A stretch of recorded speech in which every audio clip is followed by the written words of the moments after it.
दोस्तों आप सभी को पता है कि खेसारी लाल यादव जी का प्रतिदिन गैप दे करके दूसरे दिन एक गाना आ ही जाता है। इस बार भी खेसारी लाल यादव जी का एक बहुत ही शानदार सॉन्ग, रोमांटिक सॉन्ग आने वाला है, भोजपुरी सॉन्ग, जिस गाना का नाम है लहर उठे। दोस्तों ये गाना आप सभी के बीच में 12 तारीख को सुबह 6:30 बजे देखने को मिलेगा ब्लू बीट यूट्यूब चैनल पर, जो कि खेसारी लाल यादव जी के मैनेजर का यह चैनल है ब्लू बीट, विवेक सिंह जी का, उसी चैनल से ये गाना आने वाला है। दोस्तों गाना का नाम है लहर उठे।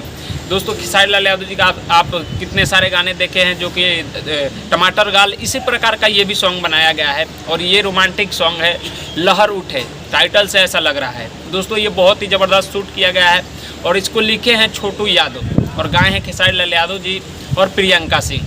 दोस्तों ये गाना बहुत ही ज़बरदस्त होने वाला है, क्योंकि ये ब्लू बीट से खेसारी लाल यादव जी के मैनेजर का यूट्यूब चैनल से ये गाना आने वाला है। अभी कई सारे गाने खेसारी लाल यादव जी का रिलीज़ किया गया है, जो कि अभी काफ़ी ज़्यादा बवाल मचा रहा है। खेसारी लाल यादव जी का कई सारे गाने जो है ट्रेंडिंग में चल रहे हैं। तो दोस्तों आप लोग इस गाने के लिए कितना एक्साइटेड हैं, इस गाने को सुनने के लिए और देखने के लिए, नीचे कॉमेंट बॉक्स में ज़रूर बताइएगा। और ये गाना आप सभी के बीच में आएगा 12 तारीख को, याद रखिएगा 6:30 बजे, सुबह 6:30 बजे ब्लू बीट यूट्यूब चैनल पर। मिलते हैं आप सभी से जल्दी नेक्स्ट अपडेट वीडियो के साथ। तब तक के लिए जय हिंद, जय भोजपुरी।